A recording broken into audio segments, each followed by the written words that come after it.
Tapi ini real, the power of kentut. Begini kisahnya. Sederhana tapi mengajak murid santri memandang dari banyak perspektif. Contoh, suatu hari, ini real ya. Suatu hari ada seorang guru olahraga yang berkenalan di suatu kelas. Gitu, dia kenalan. Assalamualaikum anak-anak, waalaikumsalam.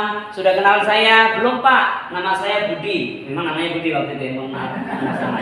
Nama saya Budi. Saya guru olahraga baru di sini. Oh ya, dengar. Tiba-tiba ketika beliau ngomong itu, satu di antara mereka itu, satu di antara murid-murid yang digabung laki-laki perempuan kan, ini SMP Bu, ya, kentut Bro, gitu kurang lebihnya, kentut tuh. Kira-kira semuanya diem atau tertawa? Pasti tertawa, pasti tertawa. Nah, guru ini bilang apa? Ini pelajaran juga. Dia bilang apa? Siapa yang kentut? Coba. Siapa yang kentut? Coba, itu pertanyaan kira-kira bagus nggak? Siapa yang kentut? Akhirnya si murid, salah satu murid ini, karena dia mungkin masih polos, jujur, dia angkat tangan. Saya Pak. Sini kamu. Masya Allah. Sudah kentut, suruh angkat tangan, disuruh maju. Kamu kentut ya? Ya udah jelas dengar. Ya, iya Pak. Oh ya. Tapi apa? Merah. Malu dia. Ya. Ya, jangan diulang ya. Iya. Jangan diulang. Ya Pak, balik dia. Oke, pelajarannya apa? Begini. Seorang guru nggak etik untuk begitu. Harusnya, idealnya, teman-teman dengarkan tadi suara kentut. Bagus nggak suaranya? Bagus. Coba, kalau kita tidak bisa kentut, itu wah mahal banget biayanya. Ya. Miliaran. Kadang-kadang yang bisa kentut malah untuk mainan. Berlomba. Nah, Masya Allah itu miliaran. Jadi dulu punya uang 1 miliar nggak di rumah? Loh, kita bawa terus bisa kentut tuh.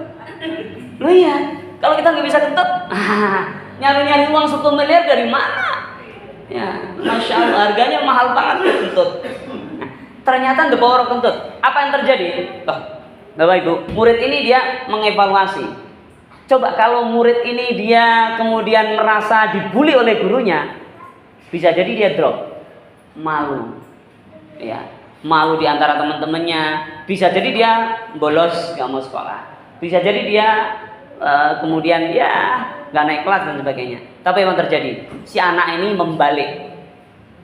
Si anak ini yang masih SMP ini membalik sesuatu itu menjadi positif. Inilah membesarkan hati.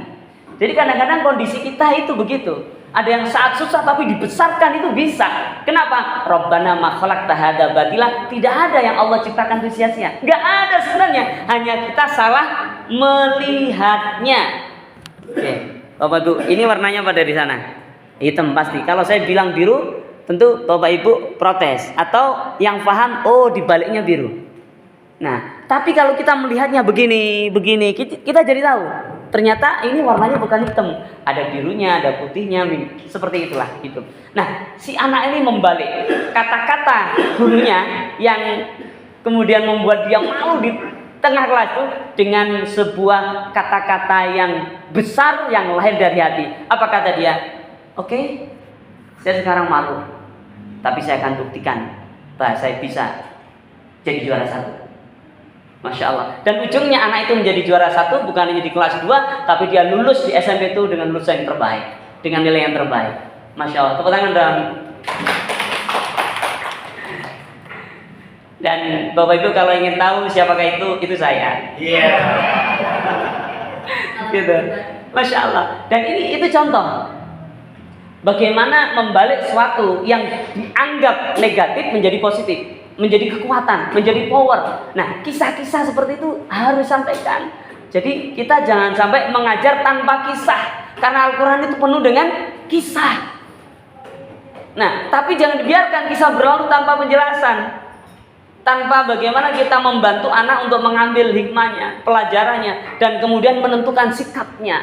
Nah, setelah itu kita tanya, nah, kamu pengen sekolah di mana? Saya dulu waktu di kampung begitu. Kamu mau sekolah di mana nanti setelah SMA? Padahal dia masih SD. Ke Mesir Mas, karena saya dipanggil Mas. Bagus. Kamu ke Madinah. Kamu ke UI, kamu ke ini, meskipun berikutnya jadi macam-macam jadinya. Tapi ketika anak-anak itu dibesarkan hatinya dengan begitu, maka kita sudah melakukan hal yang baik. Gimana tadi? Guru ngaji membesarkan hati, menjadikan hidup semakin berarti. Jazakumullah, terima kasih. Mohon maaf.